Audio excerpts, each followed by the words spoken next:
Welcome back. We ended the last lecture with the death of Constantine, one of the driving personalities of history. And as with any larger-than-life figure, his death left a certain amount of chaos in its wake. The man who eventually came to succeed him, though radically different, would catch the imagination of succeeding generations as no other Byzantine emperor. To medieval authors, he was the Antichrist. To the Renaissance, he was a tragic hero. To the 18th century, he was the archetypal philosopher prince, the apostle of reason and enlightenment. And to the Romantics, he was the ultimate outsider and rebel, noble, courageous, but in the end defeated. Each has a grain of truth, but fails to capture the whole picture. Julian the Apostate was a complex, enigmatic figure, and he demonstrates the danger of oversimplifying the past. Looking hard enough, whether for a hero or a devil, each generation was able to see what it wanted to see. The truth is, few people living at the time of Constantine's death would have found anything great in Julian. Indeed, the mere fact that he survived his childhood is miracle enough. At the tender age of 5, his 3 cousins became the rulers of the Roman Empire. The army had announced that they would only accept a joint rule by Constantine's 3 surviving sons, and to ensure that no one else would claim the throne, Constantius, the middle son, started a rumor accusing his half-uncles, Julian's father, of poisoning Constantine. The army responded in horrific fashion by lynching every male relative of the former emperor. Constantine's half-brother, Julius Constantius, was pursued to his house and butchered on the spot with his eldest son. His youngest sons, Julian and Gallus, were only spared because of their age. No sooner did the 3 brothers have complete control than they started to fight amongst themselves. Constantine the Great had shown his typical arrogance and lack of imagination in naming his children.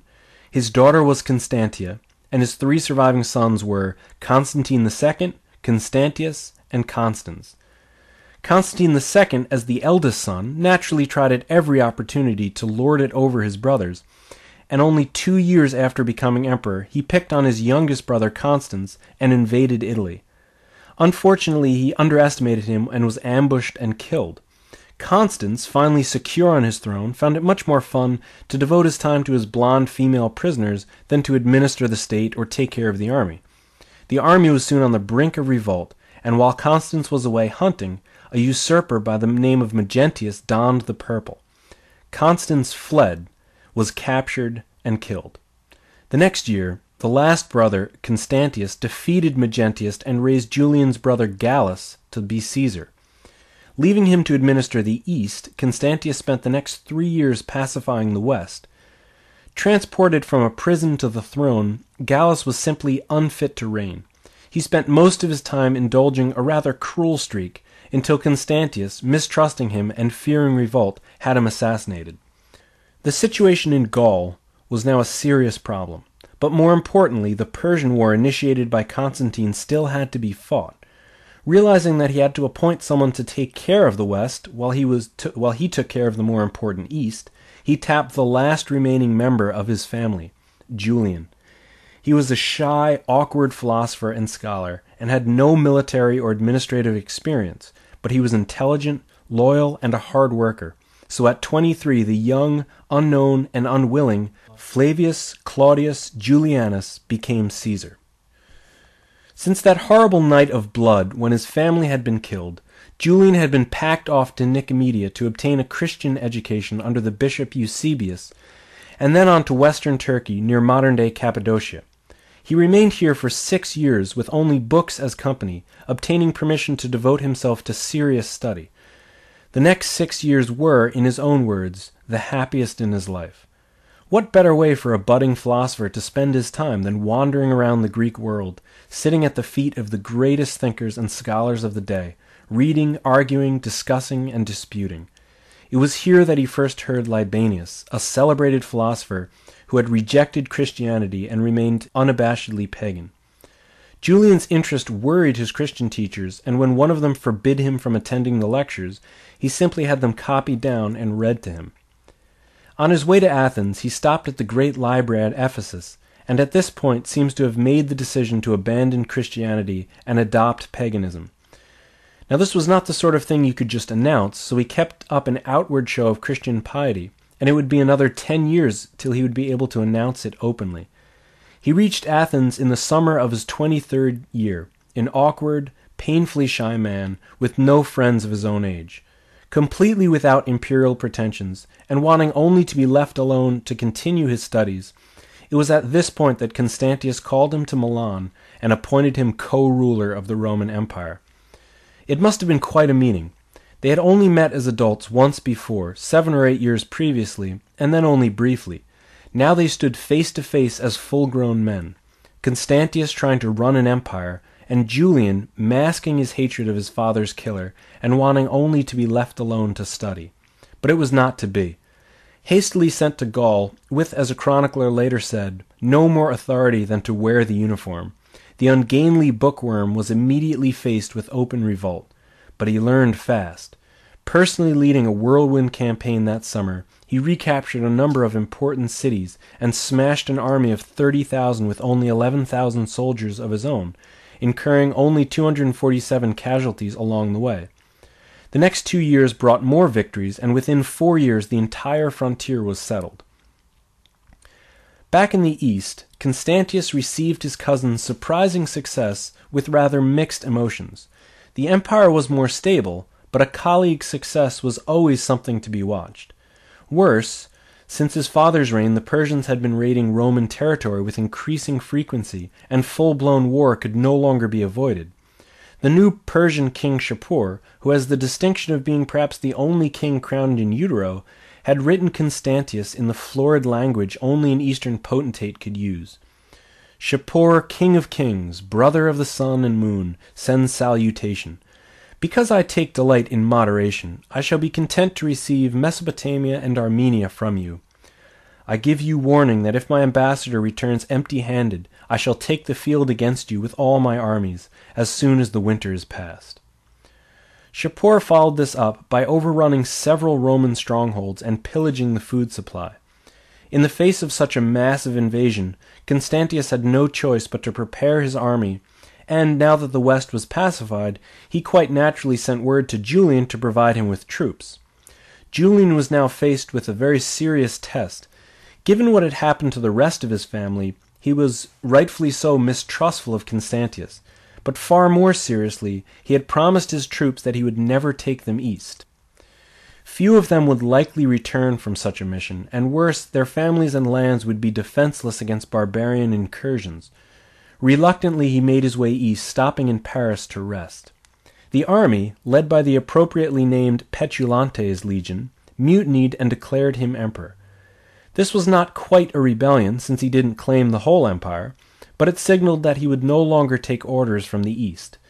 Not wanting to spark a devastating civil war, Julian asked his cousin to recognize his title, claiming that he had never wanted it and his men had forced it upon him. Constantius, for his part, had no intention of recognizing him as anything more than Caesar, and after negotiations came to nothing, Julian began to march east to confront him. Constantius, fearing the worst, interrupted his campaign in Mesopotamia and marched against his cousin. He commanded much larger forces and had showed himself a capable and determined commander, and appeared to have all the advantages. He reached Cilicia in a confident mood, but after he saw a headless corpse, which he took as a bad omen, he fell mortally ill. As he was baptized on his deathbed, not knowing of his cousin's apostasy, he magnanimously named Julian his successor. He was only 44 years old. Rushing to Constantinople, Julian ordered the city into deep mourning. He personally supervised the unloading of the coffin at the quay, followed it through the streets to the Church of the Holy Apostles, weeping as the body of his father's murderer was laid to rest. Only after it was over did he accept the mantle of emperor, and he never entered a Christian church again. He immediately set about reforming the empire, trying to decentralize power and restore the old republican virtues. First on the chopping block was the emperor's personal staff. It had gotten completely out of control, especially in the eyes of a single man uninterested in luxury. He fired thousands of cooks, chamberlains, and household servants without compensation, retaining only a skeleton staff. He then tried to increase the power of the Senate, slimming down its numbers and appearing at its meetings on foot as a sign of respect. He streamlined the system of taxation, a notoriously corrupt industry, and held military tribunals to try the worst offenders, including the sinisterly named Paul the Chain. But his main goal, upon which he spent most of his time, was to restore paganism and eliminate Christianity. There would be no need for persecution, since martyrs always tended to have the opposite effect anyway, and tended to strengthen resolve. Instead, he opened pagan temples and cleverly declared an amnesty for all those Orthodox Christian churchmen whom the pro-Arian government of Constantius had sent into exile. They would soon, he thought, be at each other's throats. No wild beasts, he said, are so hostile to men as are Christian sects in general to one another.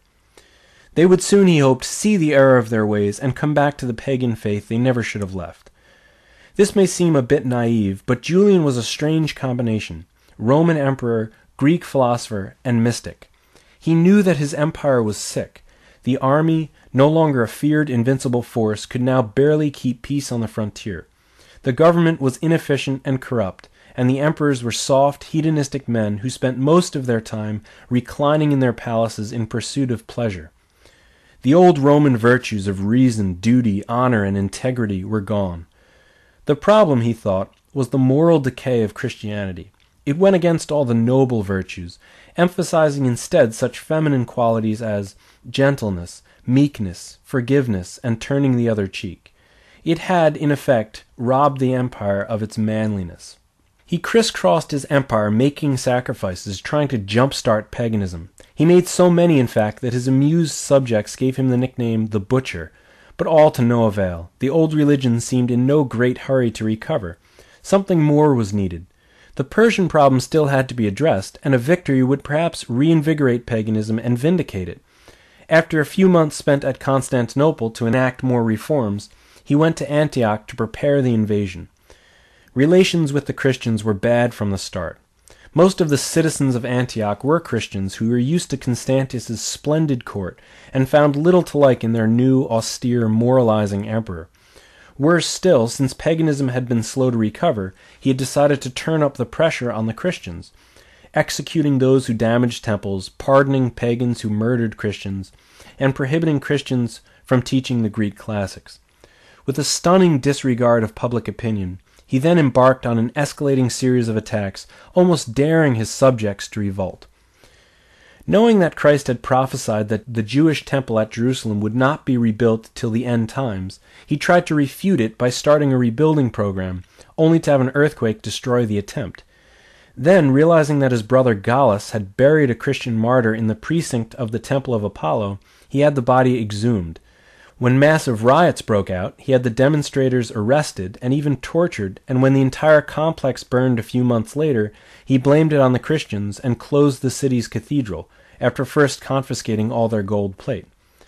At this point, he was even losing the support of the pagans, with the city on the brink of revolt, and it was probably to mutual relief when, following in the footsteps of Pompey and Hadrian, and probably believing that he was the reincarnation of Alexander the Great, he left in March 363, never to return. Shapur II certainly was taken back by the size of the Roman force, and just tried to stay out of the way of Julian's large army, settling instead on harassing attacks. Julian's plan was to threaten the Persian capital of Ctesiphon and then impose harsh terms, and to do this he split his army and headed for the capital. When he arrived, he found that the other half of his army had failed to materialize. To make matters worse, in between himself and the city, a huge Persian army was drawn up, complete with dreaded elephants whose smell terrified horses. He immediately gave the order to charge, and to the surprise apparently of both sides, he gained an overwhelming victory. One eyewitness tells us that 2,500 Persians were killed at a cost of only 70 Romans. The next day, however, the situation had changed drastically. Ctesiphon was virtually impregnable, and Shapur's main army, far larger than the one he had just defeated, was approaching rapidly. They were also running short of supplies, and in their exposed position were easy prey of the brutal summer sun. With morale sinking, he abandoned the siege, recrossed the Tigris, and proposed to his generals to strike further into Persian territory.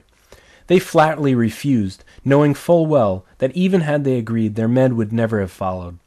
The full retreat began, constantly harassed by Persians and plagued by the heat, and flies whose swarms blotted out the sun.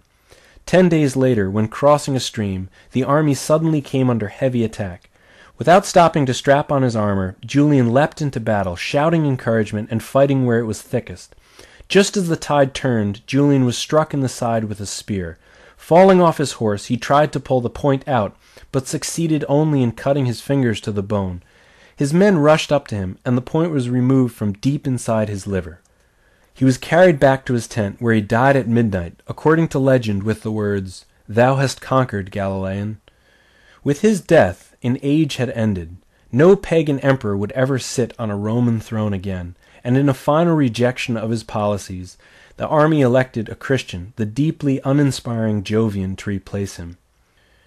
Julian's story is a tragedy of possibilities, not in his early death, but what could have been. Few have had his courage and leadership, his incorruptibility and his integrity, or his single-minded dedication to his ideals. With skills like these, he could have changed the world, and had he lived, he may have become one of the greatest Roman emperors. But instead, he wasted them on a foolish attempt to revive a moribund religion at the expense of one which would define his empire for a millennium to come. In the end, the last member of Constantine's family died as he had lived, bravely but unnecessarily, his talents betrayed and his promise unfulfilled. After Julian, the weaknesses he saw in the army only got worse. Barbarians poured over the borders with alarming frequency, and the city of Rome itself was sacked. In less than a century, the Western Emperor barely had control over Italy, and the Eastern Emperor was nothing more than a figurehead. With Attila the Hun on the horizon, the Roman Empire seemed on the verge of extinction. That the East survived at all was due to a man who wanted more than an empty title and refused to be led. In the next lecture, I'll talk about Zeno, who broke free from his barbarian generals, and whose unlikely combination of cleverness and force of will saved an empire that should have fallen, and preserved the light of learning even as the Dark Ages descended on